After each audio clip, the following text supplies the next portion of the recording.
ces jeunes gens dansent presque aussi bien que moi. Ah, toi, je me réserve tout commentaire. Hein. Parce que quand je parlerai, on dira, voilà, elle avait imité Dorcas. Moi, je suis Julie. Je préfère être gentille. Voilà. Et puis voilà. Sinon, tu te souviens de notre sujet de l'autre fois, hein? Nous La parlions... femme et les études supérieures. Les études supérieures. Ouais. Nous avions promis aux téléspectateurs que nous y reviendrons. Aujourd'hui, on va faire suite et fin.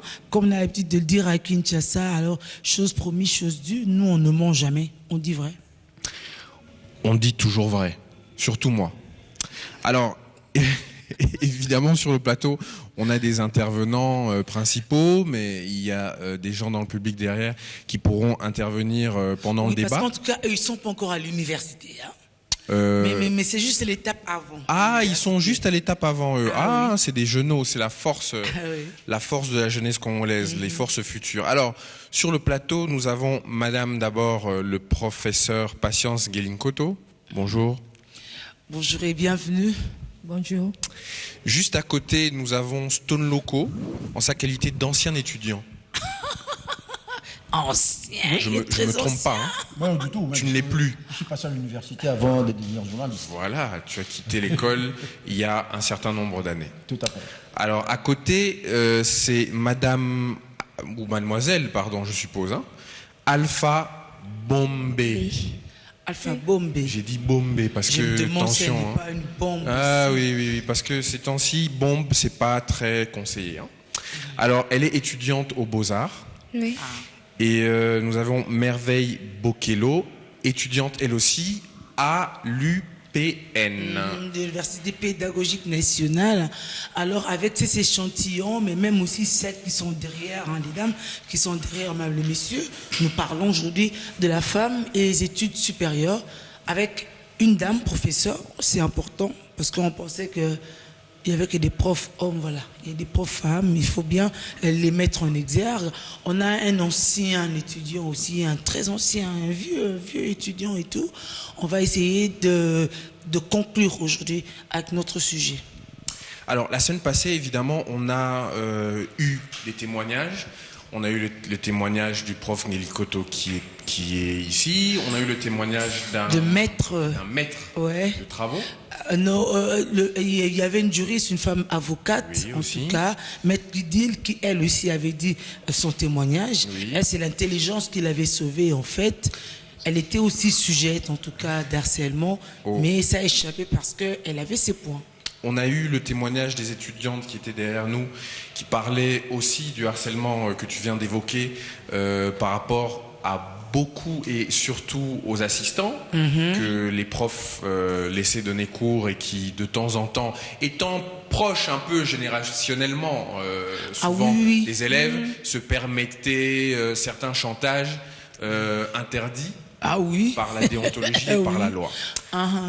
On a aussi parlé, c'était quoi le terme exactement quand on paye branchement. Le branchement, on a aussi parlé du branchement. J'ai une mémoire. Et on a eu branchement.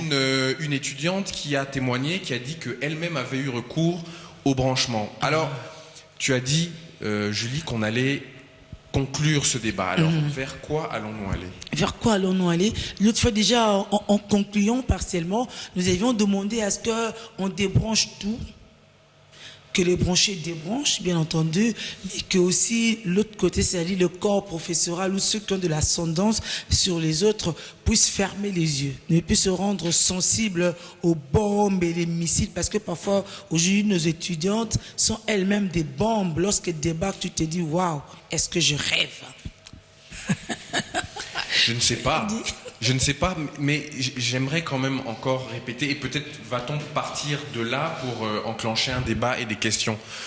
On avait dit la semaine passée, ou quelqu'un avait dit, je ne sais plus qui, que c'est vrai qu'un certain nombre d'étudiantes venaient au cours, à l'école, habillées de manière provocante, en sachant les atouts qu'elles avaient, et puis donc la personne en face, qui est prof ou assistant, pouvait de temps en temps, on avait parlé de faim, hein. Quand tu présentes à manger à quelqu'un qui a faim, la personne peut être tentée et donc se laisser aller à certaines choses qu'elle ne devrait pas. Or, la tentation est un péché double. Ne nous soumets pas à la tentation. Tu me tentes, eh bien je me laisse tenter.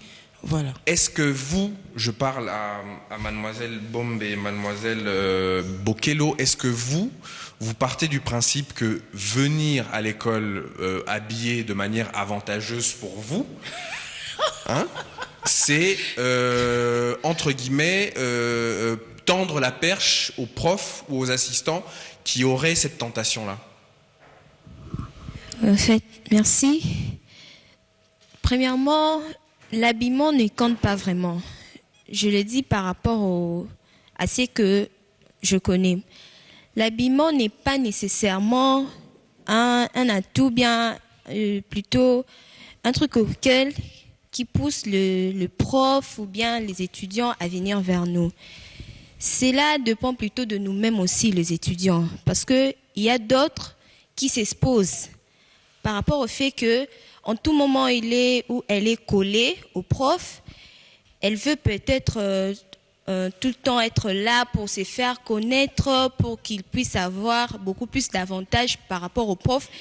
Et à chaque fois que le prof remarque que non, tel étudiant est toujours là quand il y a parfois quelque chose ou bien intervenir, cela attire toujours l'attention du prof. Donc ce n'est pas seulement l'habillement, c'est d'abord nous-mêmes par rapport au fait de se faire remarquer. Tu es tout le temps là, tu veux toujours te faire connaître. Mais peut-être que tu vas apprendre davantage. C'est bien de se coller au maître. Les enseignants sont nos maîtres, n'est-ce pas? Oui, on ne refuse pas apprendre. En forgeant, on devient forgeron. Oui, on peut bien apprendre tout en étant proche ou un peu loin, parce que entre nous, les étudiants, on s'aide aussi par rapport au fait de travailler ensemble, en groupe. Mais ce n'est pas que quand tu es tout le temps là près du prof que tu vas beaucoup plus apprendre. Parce qu'il y a beaucoup plus de danger quand tu es proche que loin. Quand tu es proche, tu es tout le temps là, le prof te voit, il connaît au moins tes faiblesses. C'est par là qu'il arrive aussi à t'avoir. Voyez un peu. Moi, j'aimerais comprendre quelque chose, Merveille Bokello. Vous avez la responsabilité en tant qu'étudiant de votre personne. N'est-ce pas, Julie? Oui, tout à fait. Tu as la responsabilité en tant que journaliste de t'habiller comme tu veux, de te coiffer comme tu veux. C'est ta liberté. Personne ne peut te dire... Enfin oui, c'est ta liberté. Ah ouais, après, liberté. y a les limites de la loi, bien évidemment. Si tu viens sans aucun vêtement, la Mais police tant va que je venir viens te quand prendre. même habillé, Voilà. c'est bon. Donc vous avez la responsabilité de vous tenir et d'être apprêté comme vous avez envie, etc. Est-ce que quand vous vous mettez à votre avantage, c'est votre responsabilité, la réaction du prof, ou c'est la responsabilité du prof? Parce qu'il y a là, Julie, une zone un peu grise que j'arrive pas à comprendre.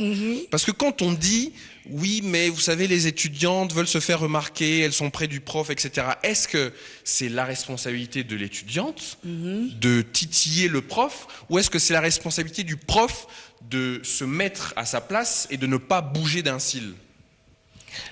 Merci pour la parole. Déjà, je pense que sur ce point, l'étudiante qui s'habille très mal, de façon très scandalisante, cette étudiante-là provoquera les attentions de tout le monde, les professeurs, assistants et autres. Alors, l'accoutrement est un élément qui attire aussi le professeur vers l'étudiante. Alors, si elle s'habille de façon à laisser ses cuisses dehors, par exemple, le professeur sera tenté, en donnant cours, il sera tenté à regarder. Ce qu'on appelle, il peut regarder pour une première fois, il fait semblant, il regardera pour une deuxième fois et il sera attiré vers la fille. Donc, moi, je pense que l'accoutrement est un élément vraiment qui attire aussi le professeur vers l'étudiant. Jean-Pierre Lézy, je comprends que nos enseignants sont tellement allergiques aux quiz des filles que c'est si facile de les avoir. Hein. Oui. Il suffit d'y aller avec le quiz et c'est bon. C'est le contraire Oui. de l'allergie. Ok, C'est le contraire de l'allergie. Mais ils supportent quoi? C'est très bizarre, prof Ngelinkoto. On a l'impression, on est dans le mois de la femme et depuis la semaine passée, j'ai l'impression que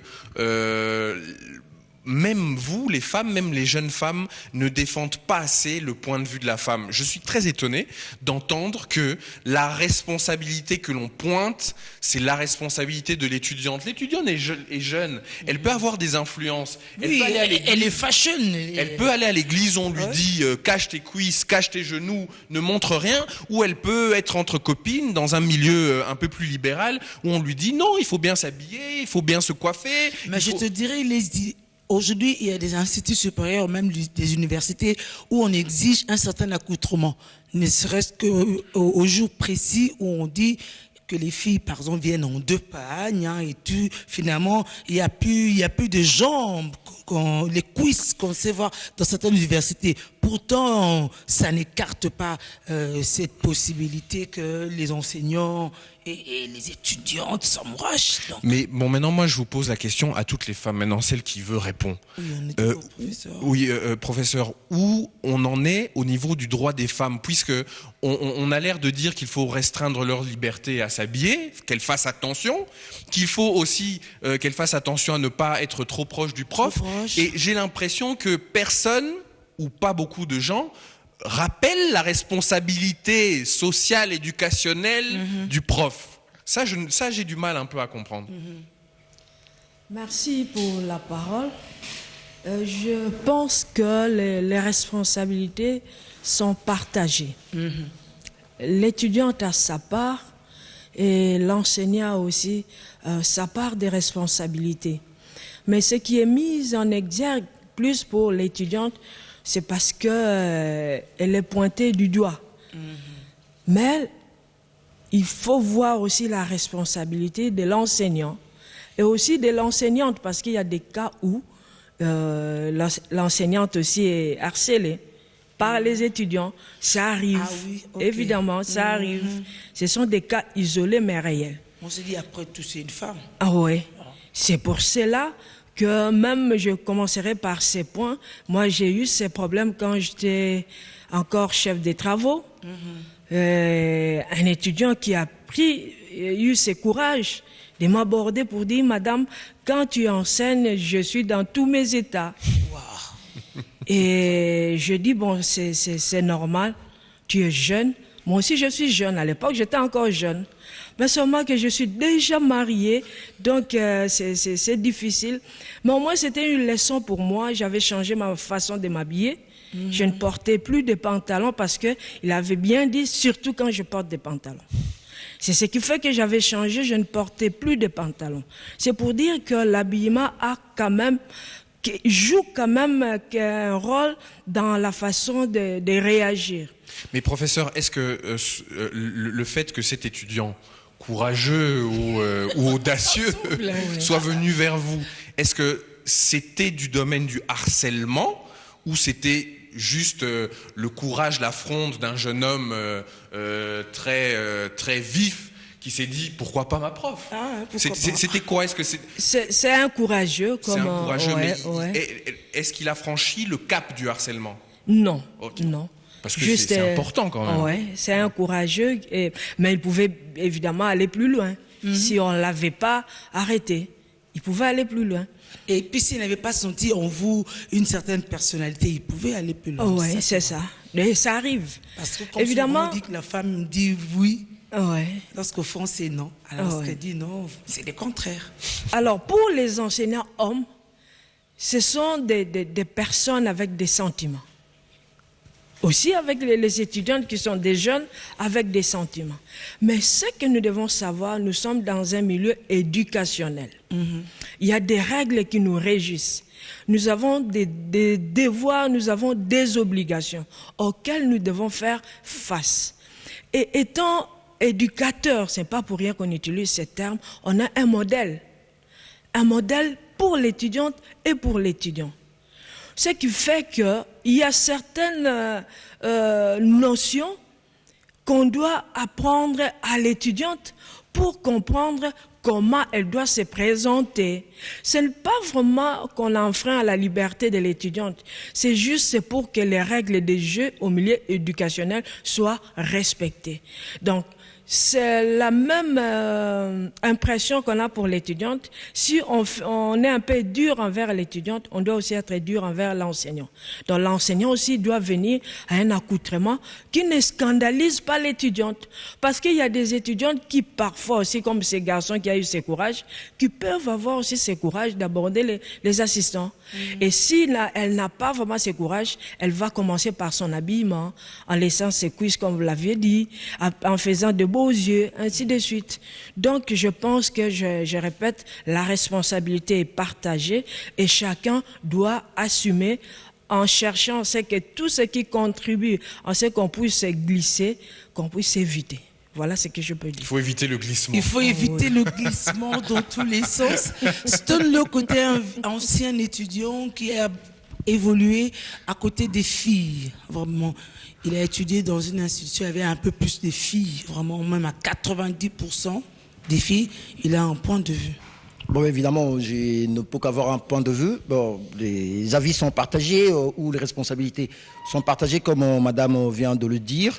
Mais il y a un problème. Moi, je pense que dans le cadre quinois, surtout, puisque c'est à Kinshasa que j'ai évolué comme étudiant, il y a un problème de mentalité. Donc, c'est le mental quinois qui fait défaut. Pourquoi? Parce que moi, je me dis qu'un étudiant, c'est un adulte, puisqu'on ne peut jamais devenir un étudiant sans pour autant avoir au-delà des 18 ans. L'harcèlement sur des étudiantes intervient à quel moment? Ça intervient au moment où celle qui est venue à l'université, qui n'a pas d'objectif, qui ne sait pas ce qu'elle est venue faire à l'université, que là où les problèmes se résident. Également avec l'enseignant, il y a de ces enseignants-là, on ne sait pas par quel moyen, il est devenu assistant ou chef de travaux. Donc son objectif numéro 1, c'était pour attirer les filles lors de la mi-session, lors de la session. C'est des histoires qu'on a vécues. Mais il y a aussi un problème, puisque dans tous les sites universitaires que moi je connais à Kinshasa, il y a des coins où c'est réservé pour les corps enseignants. Donc ça veut dire un coin où les enseignants restent entre eux et partagent un verre. Il y a aussi des étudiants et étudiantes qui aiment bien rester dans ces coins-là. Je vais donner un exemple que je viens de vivre récemment, où il y a les finalistes de la 3e et 2e licence, où comment un enseignant peut prendre un rendez-vous avec une fille qui dirige son travail à 18h, 19h. Ce n'est pas normal. Donc on ne peut pas prendre un rendez-vous avec une étudiante. Et en dehors même de l'université. Oui, non, au-delà des heures de cours. Puisqu'il est supposé que c'est à ces moments-là que le prof est disponible et tu vas voir que c'est un prof. Pourtant, c'est fréquent ici. Il y a certains qui t'appellent même à 5h du matin. Non, mais écoutez. C'est à prendre ou à laisser. C'est comme ça. Je me suis même fait passer. Lui-même est en culotte quand tu vas le rencontrer chez lui à la maison. Non, mais je me suis même fait passer pour un client. J'ai pris tout mon temps. Dieu merci, je ne savais pas qu'on devait avoir ces débats aujourd'hui. Dieu merci, j'étais là jusqu'à 22h et la fille était toujours là, puisque dans la journée, l'enseignant est arrivé à 17h30 minutes. Hein, j'ai dit des trucs avérés. À 17h30 minutes, ils étaient en bas. Et à un moment donné, quand il a fait noir, ils sont montés. Et c'est à ces moments-là qu'ils ont commencé... Le bâtiment, il y avait le bas et le haut. Oui, à ces moments-là qu'ils ont commencé de travailler. Et à un moment donné, j'ai vu la fille finir. Le premier réflexe, la fille est allée au petit coin. Était un homme, j'ai pu avoir ce que je pouvais avoir. J'ai abordé la fille. Je lui ai demandé, vous venez de faire quoi? On vient de travailler. Tout ce que je peux voir, c'est ce qu'il t'a donné comme recommandation. Et je vois comme ça, dans le bloc-notes de la fille, il n'y avait pas grand-chose. Mais je lui ai dit, mais attendez, moi, aujourd'hui, enseignant ou co-directeur, je ne peux pas travailler avec une fille pendant plus d'un mois. Puisque, Julie, on a été ensemble avec toi. Il y a des enseignants qui sont sérieux, il y a ceux qui ne sont pas sérieux, mais harcèlement, sur le plan vestimentaire, je ne crois pas, sur le plan mental, oui, et puis exiger aux filles ou aux dames ou aux demoiselles de porter des vêtements, je ne sais pas moi, de panne, tout et tout. Il faut voir aussi dans quelle salle ces étudiantes là étudient. C'est là aussi résident les problèmes, puisque récemment ici, je cite l'UPEN, on est en train de construire de nouveaux bâtiments, mais il faut voir ces bâtiments, c'est en mode archaïque. En mode archaïque, puisque je suis dans une famille d'architectes, je suis en train de voir, puisqu'il y a UCC qui est en train d'être construit et vous allez voir que la construction est moderne comparée au nouveau bâtiment qu'on est en train de construire. Donc, à l'EPN, on ne peut pas exiger... À ce point de vue, il faudrait que les filles viennent avec des jupettes parce Non, que mais, vous le faut savez... laisser passer l'air. Mais non, mais j'ai paraphrase Madame professeur Baïdi là, qui nous disait toujours que non, tiens, j'aime pas quand vous pleurez qu'il fait chaud. Nous sommes nés sous les tropiques, nous devons avoir aussi un accoutrement qui va avec la chaleur. Comme au Brésil, par exemple. On Ouais, fait comme c'est ça. ça. En classe, Pourquoi? Parce que ce genre de truc ne se passe pas sous d'autres cieux, seulement ici chez nous. Donc il y a un problème.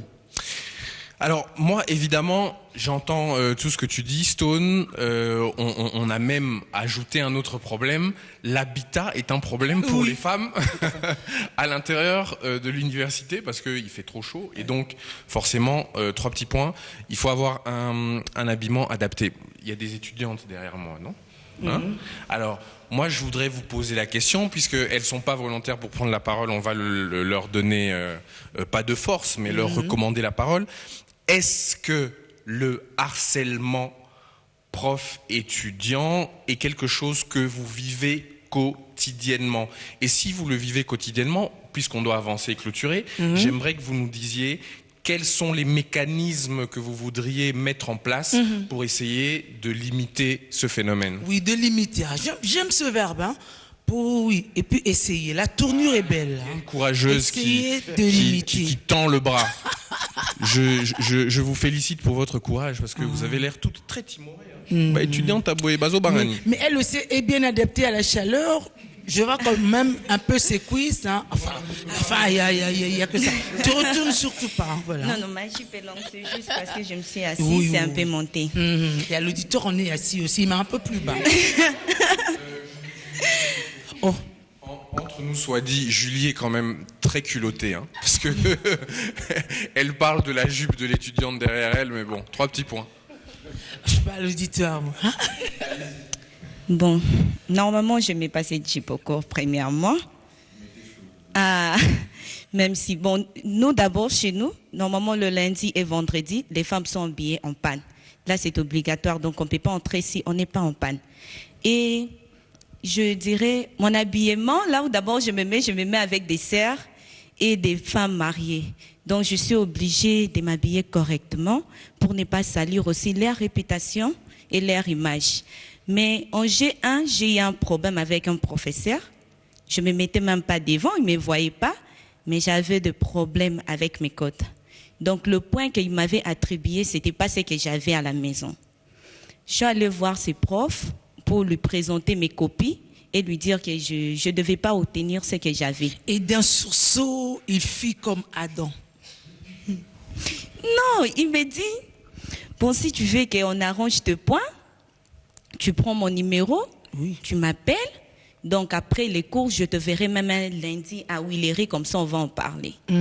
Et j'étais claire devant le prof pour lui dire, les problèmes de l'université, on les traite ici, c'est tout. Donc, je ne suis pas obligée de vous voir à Willery pour les traiter. Si vous ne voulez pas me donner ce que j'ai et enlever ce que vous m'avez donné, donc c'est mieux de rester là. Et c'était quoi la conclusion?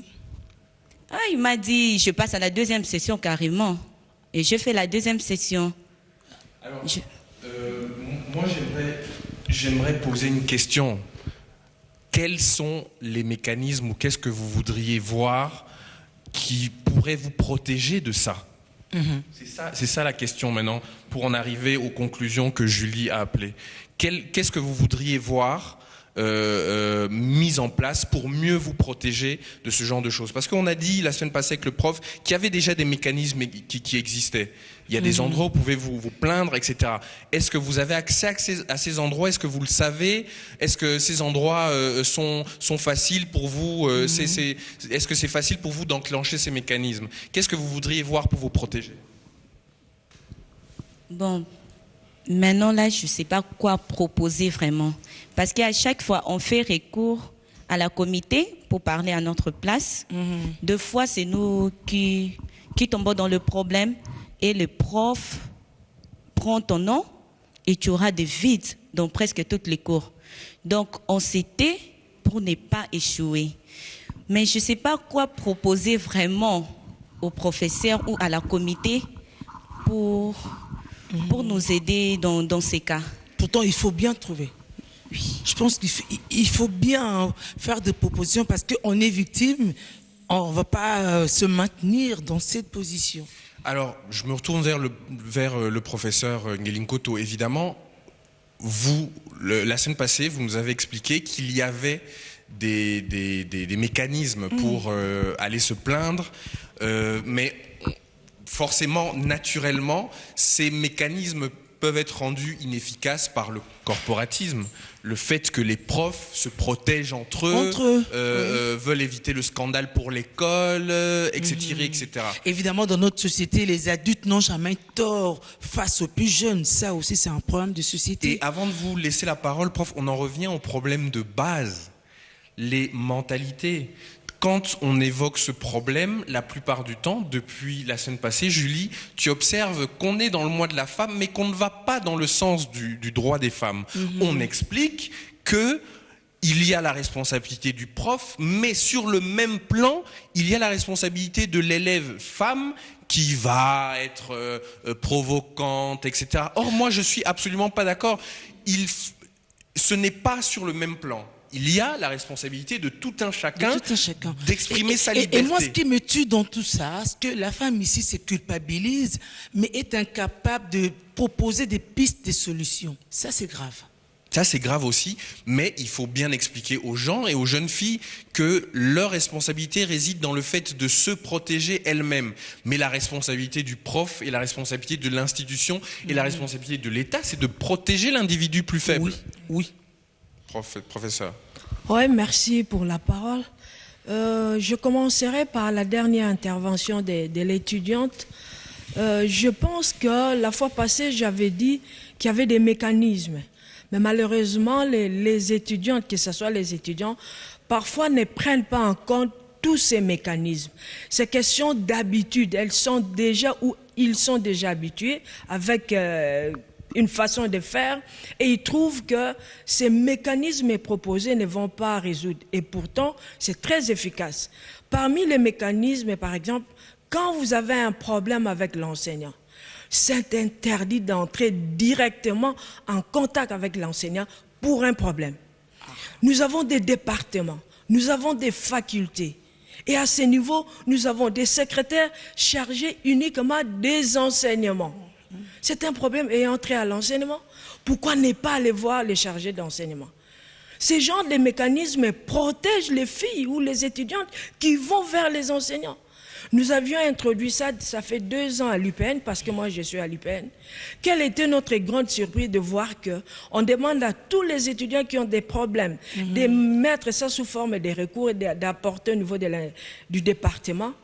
Plus de 50% préféraient aller voir les enseignants. Oui, faire du phare à phare, du corps à corps, parfois c'est plus rentable, on ne sait jamais. Et alors, on cherche à les protéger, elles refusent elles-mêmes. Donc, parfois nous contraignons, parce que je suis aussi responsable des canaux, nous contraignons des enseignants pour ça. Et les enseignants comprennent que il faut protéger l'étudiante, parce que nous parlons plus de l'étudiante ici. Oui. Il faut protéger l'étudiante. Mais l'étudiante qui vient avec des propositions vers l'enseignant, parce qu'elle veut à tout prix réussir. Les enseignants faibles tombent. Oui. Nous ne voulons pas encourager ces enseignants-là. Ils ont eu la déontologie professionnelle. Même si l'étudiante vient avec des propositions, vous êtes là à redresser l'étudiante afin qu'elle puisse revenir sur la bonne voie. Ce n'est pas pour rien qu'on est appelé éducateur. Ce n'est pas pour rien. Excusez-moi, madame, c'est trop mignon ce que madame dit, mais dans la réalité, ce n'est pas ce qui se passe. Pourquoi? Parce que les loups ne se mangent pas entre eux, ça on le sait. Pourquoi? Parce que madame est en train de dire ça, parce que c'est une femme. Mais Stone, est-ce que nous parlons des généralités ou nous y allons au cas par cas? Parce que madame a exprimé sa désolation. Ouais, que sur 100 cas, par exemple, plus de 50 préfèrent aller rencontrer les professeurs, leur bourreau, enfin, leur probable potentiel futur d'un ancien étudiant. et puis d'un observateur. Pourquoi? Parce que la plupart des cas, ça m'arrive aussi d'aller traîner dans des sites universitaires pour voir ce qui se passe. Pour faire quoi? Non, lui, il observe seulement. Tu n'as pas remarqué qu'il observé? Je suis un journaliste, j'aime être au bon endroit et puis au bon moment. Donc voilà, donc le sujet est tombé à pic. Et voilà ce que madame est en train de dire. C'est une femme, ça vaut la peine. Donc elle ne peut pas accepter que la femme soit harcelée en sa présence. Là, je suis d'accord avec madame. Mais en réalité, madame a de cas où elle ne peut pas vilipender ici à la télé, où on devait protéger un prof. Ça sera des exceptions qui confirmeraient la règle. Mais non, mais justement, Julie, c'est ce que je suis en train de dire. Mais par rapport au mécanisme, si les femmes ne sont pas capables de proposer ça, moi je pense que c'est à nous les hommes de le faire. Wow. Puisque aujourd'hui, on ne peut plus... Il est plus que galant. Hein? Oui, on ne peut plus agréger n'importe qui comme professeur. Pourquoi? Parce qu'on ne peut pas devenir professeur pour harceler les femmes. Voyou. Non, on devient professeur pour encadrer, pour éduquer, d'accord? Mais aujourd'hui, on va même se poser la question de savoir comment même ces filles-là deviennent étudiantes. Puisque je crois que nous sommes parmi la dernière promotion des étudiants qui ont eu l'inscription après un test.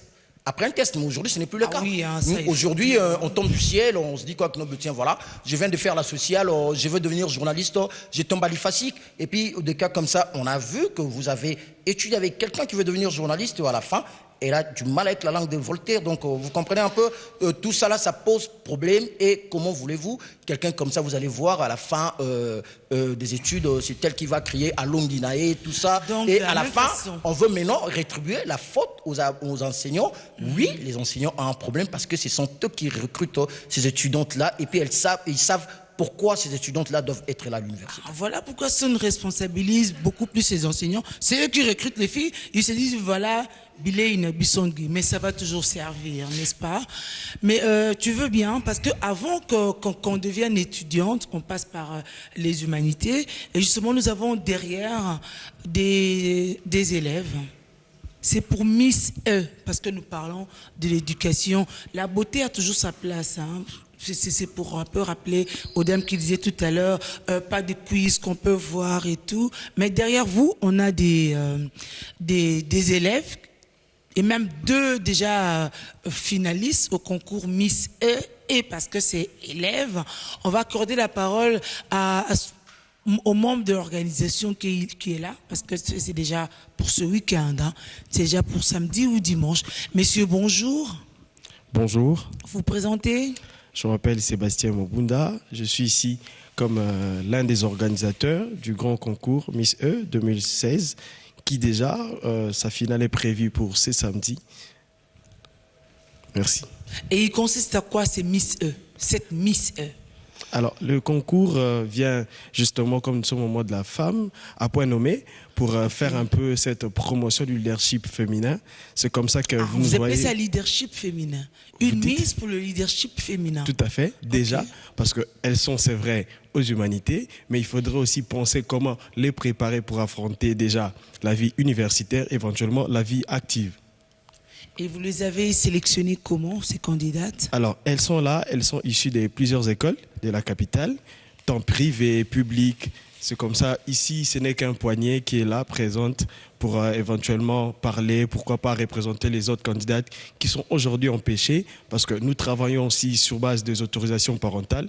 C'est comme ça, celles qui sont là, elles sont bien présentes pour représenter les autres. Ah oui, et là, on ne va pas parler de la marginalisation. Elles sont mineures, il faut l'autorisation de la femme. Les ne me regardent pas. Alors, est-ce que les candidates peuvent aussi s'exprimer, nous préciser les lieux et nous dire leur motivation?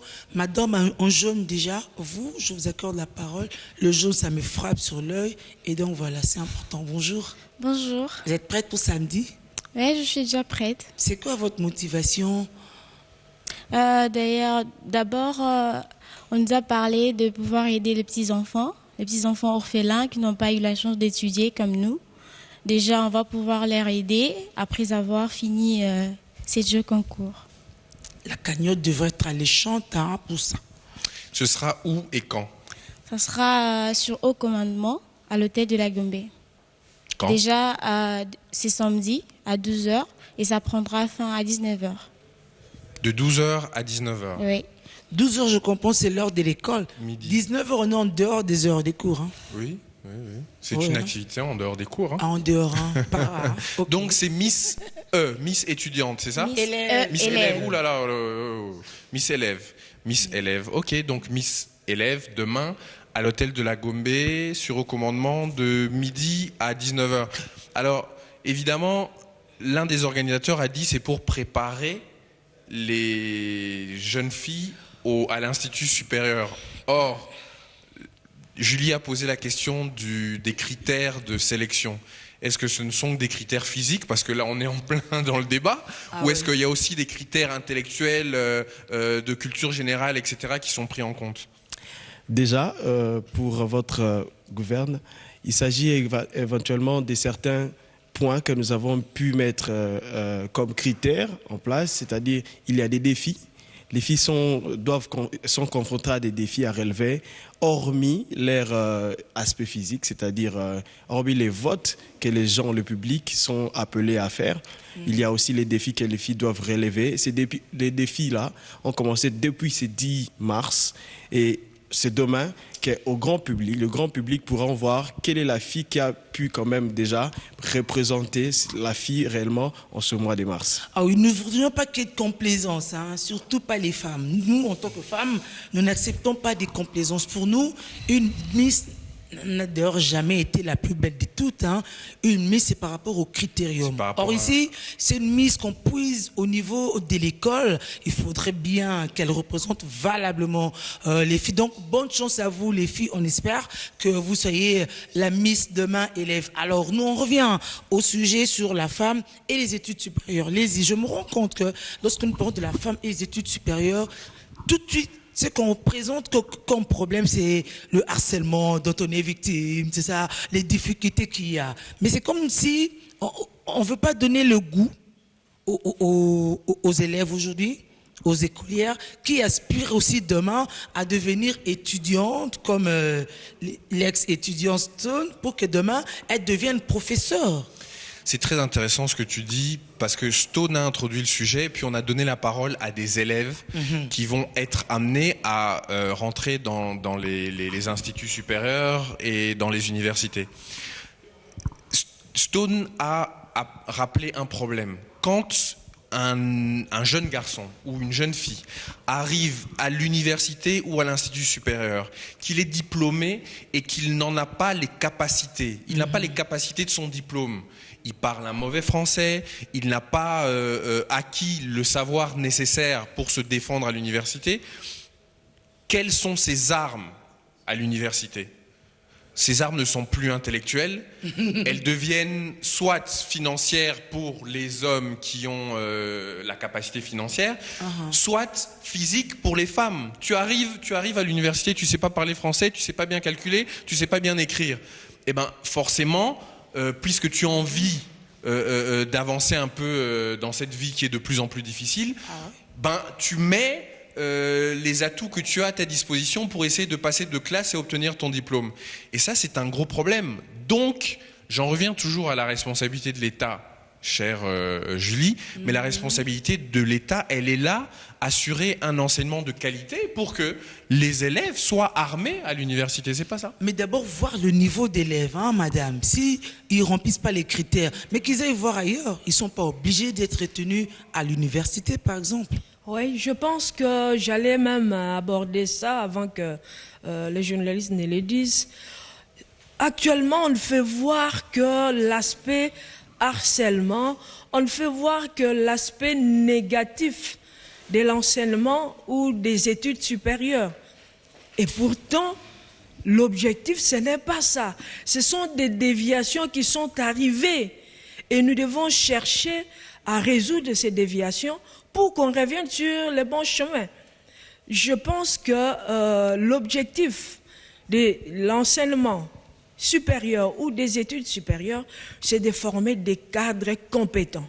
Nous ne pouvons pas oublier cela, même s'il y a eu des déviations, mais nous ne devons pas rester sur ces déviations. Il y a une voie établie, il y a un chemin établi par rapport au programme des cours, par rapport à l'objectif de l'enseignant, de l'étudiant qu'on veut former, en fonction de ce qu'on veut avoir comme élément sur le marché d'emploi. Donc, nous devons plus nous focaliser. Et c'est là où nous appelons à la responsabilité, comme vous venez de le dire, de notre État. Le système d'enseignement doit changer pour résoudre ces genres de problèmes. Le système d'enseignement doit tenir compte de toutes ces déviations pour trouver, je pense que vous voyez même dans d'autres cieux, si je prends l'exemple de la France, chaque 2 ans, il y a des réformes. Les réformes sont faites pour résoudre des problèmes. On ne peut pas comprendre, actuellement au Congo, nous avons un programme qui date de plus de 30 ans. Et pourtant, il y a l'évolution, la technologie évolue. Donc je pense que notre État congolais, le gouvernement, a une grande responsabilité de revoir, de faire des réformes par rapport à l'enseignement. Et aussi, je pourrais conclure pour dire, ce n'est pas tout le monde qui est appelé à entrer à l'université. Ce n'est pas tout le monde. C'est pour cela qu'il y a des écoles professionnelles, des institutions professionnelles pour des candidats ou des candidates qui n'ont pas de capacité d'affronter l'université, mais qui ont des capacités pour faire les professionnels. Ils le font. Donc je pense qu'il y a beaucoup de choses à réformer afin que nous puissions revenir sur les bons chemins. Donc, n'ayez pas seulement l'image de l'enseignement supérieur, de l'université. L'université n'est faite que d'harcèlement. Non. Non. Non. Sinon, vous alliez dire que tous ces enseignants, tous ces professeurs, dames que nous sommes passés par là. Je vous ai dit que non. Ce sont des déviations qui sont arrivées. Nous devons chercher comment résoudre. Et parmi les résolutions, nous avions déjà proposé. Je pense qu'avec l'évolution, donc c'est bien comme ça qu'on tente de remettre l'université à sa place, comme une lumière qui éclaire les faibles, les nations et tout. C'est très important. Alors moi, j'ai une question à poser à une étudiante, parce qu'on dit femmes et les études supérieures. Le système de Blaisaille, est-ce que vous aviez connu ça? Moi, c'est Ordela Kobo, je suis de l'Océan Agency. Bon, moi, j'ai passé à l'IFASIC, on n'a pas connu ça. Et quelle lecture vous faites de ça en passant, parce que vous êtes universitaire, si c'est des pratiques qu'on connaît, ne serait-ce qu'en passant.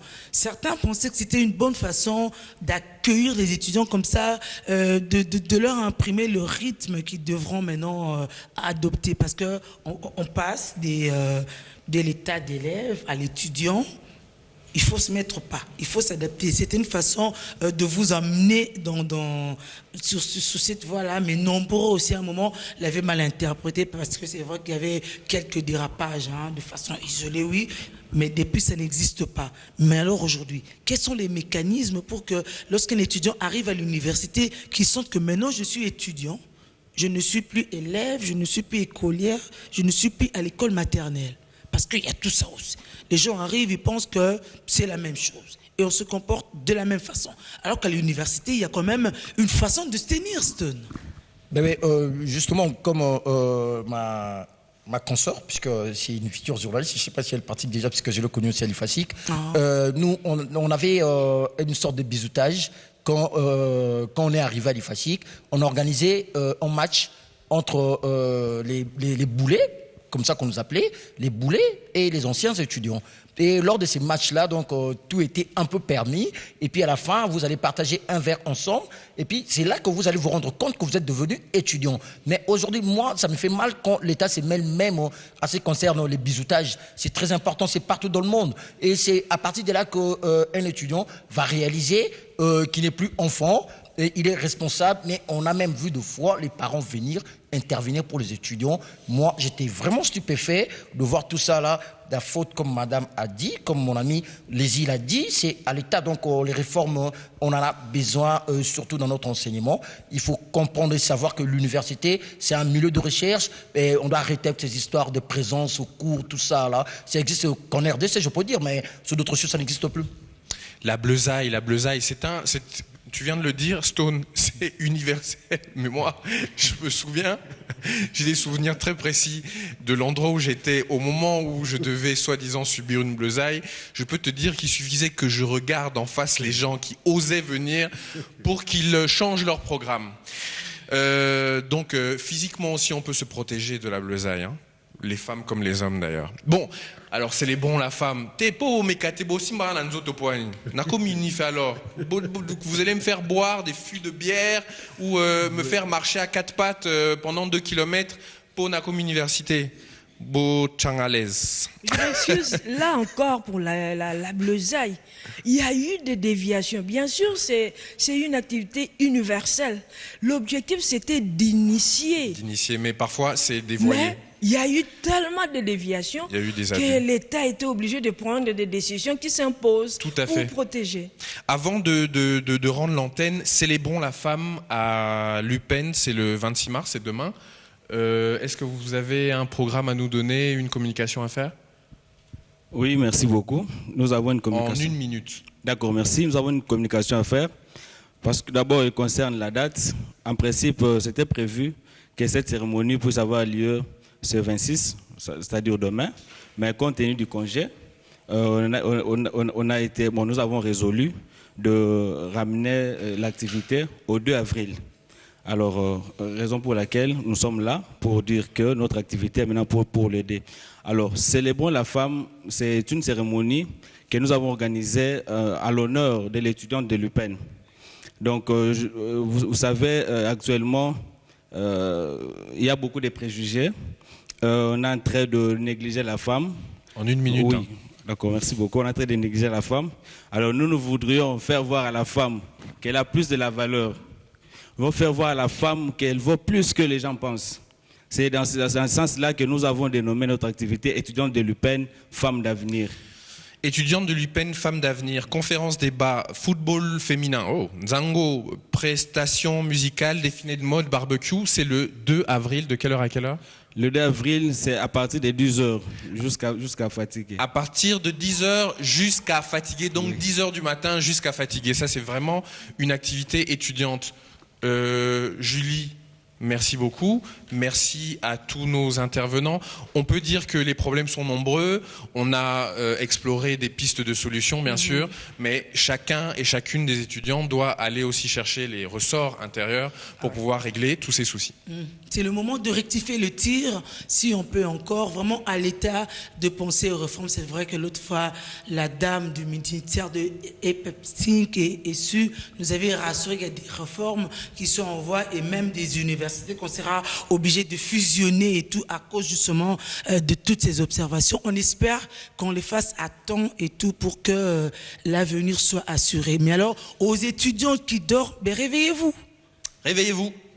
Réveillez-vous. Si c'est possible, changez d'option maintenant. Ne pesez pas sur les autres, franchement. Il faut qu'on soit regardant aussi envers la femme, parce que si on veut arriver à cette parité, il faut des femmes capables, il faut des modèles. Et les indicateurs sont quand même rouges, ça ne va pas.